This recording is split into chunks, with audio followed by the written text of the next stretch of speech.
Hi everyone, welcome to my channel.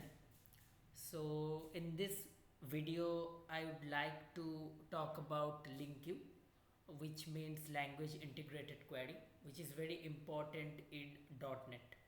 With the help of LINQ we can query data from a database or from a collection. It can be a list, it can be a database.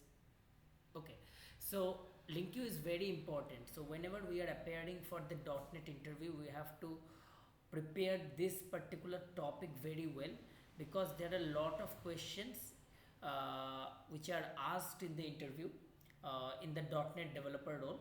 So this topic is very important, and we will go through few questions and we will try to understand how does LINQ work. So so basically LINQ means the language integrated query, as we know, and it has two types of syntax. One is query syntax and another is method syntax. So in couple of videos we will be seeing conditional data retrieval, sorting the data, group by and join. So few operations we will be performing, and let's get started with the example. So this is my Visual Studio, if you can see. So you don't get distracted with this kind of structure. So in C# we have something called top level statement, so that's why you cannot see any class over here. So in program.cs you can see there is no class, so because it also supports the top level statement. And this is the program.cs, and also we have employees.cs. So if you can see here, this is a class, employees class, and we have few properties which are employee ID, employee name, gender, age, salary and department name. So what are we doing here? So basically we have a list of employees. So you can see we have 4 employees.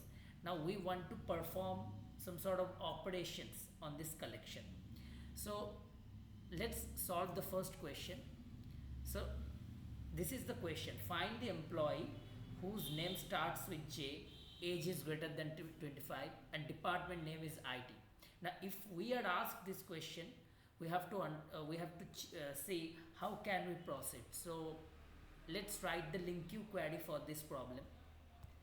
So once I write the LINQ query, you will be able to understand how does it work. It is similar to a query syntax. So let's start with the query syntax. So I'm going to write the query syntax here, and then I will also show the method syntax as well. So let's say var emp equals to from e in employees where. So we are putting a condition where e dot, so the department name should be IT. So take the department name equals to IT, and e dot age should be greater than 25, and e dot, so the employee's name should start with J. So there is a property or method, so e dot employee name dot starts with, so you have to pass the J keyword here, and after putting all the conditions we have to write select E. So that is the syntax. And if you hover on this emp variable, so this is an enumerable variable, so it means that we can have multiple employees present in emp variable. So in order to fetch the each and every employee, we have to use for each loop. So let's use the for each loop. Var item in emp, and we have to print it console dot write line. We can put like name equals to item dot employee name. You can just print the name, that would be enough. So if you run this particular query, so let's run the application. So ideally we should be getting Jack.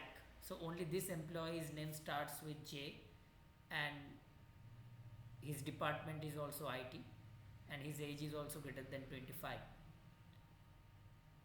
So let's see what we get. You can see the output is Jack. So this is a small example, right, where we can perform this sort of operation using LINQ. So this is query syntax, which is very important. Now if I want to convert this syntax into a method syntax, then what we can do? So let's try that one as well.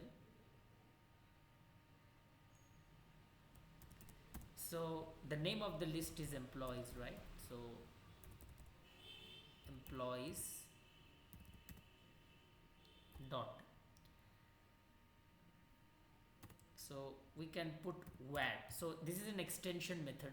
So we have an extension method with the list.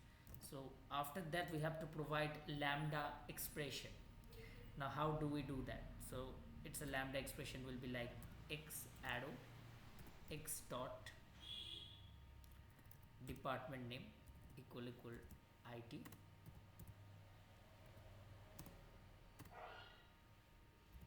and x dot age should be greater than 25 and x dot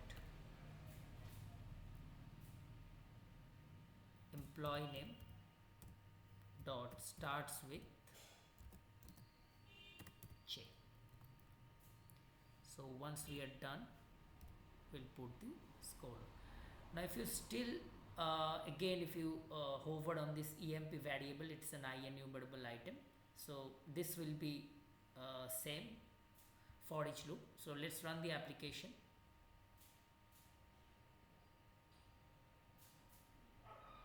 You can see we are getting the same output. So the output is same. So you can use either a query syntax or a method syntax. So this is basically a method syntax. So that's all for this video. Thank you. And if you want to get more content based on .NET Framework, C#, Angular, you can subscribe to my channel.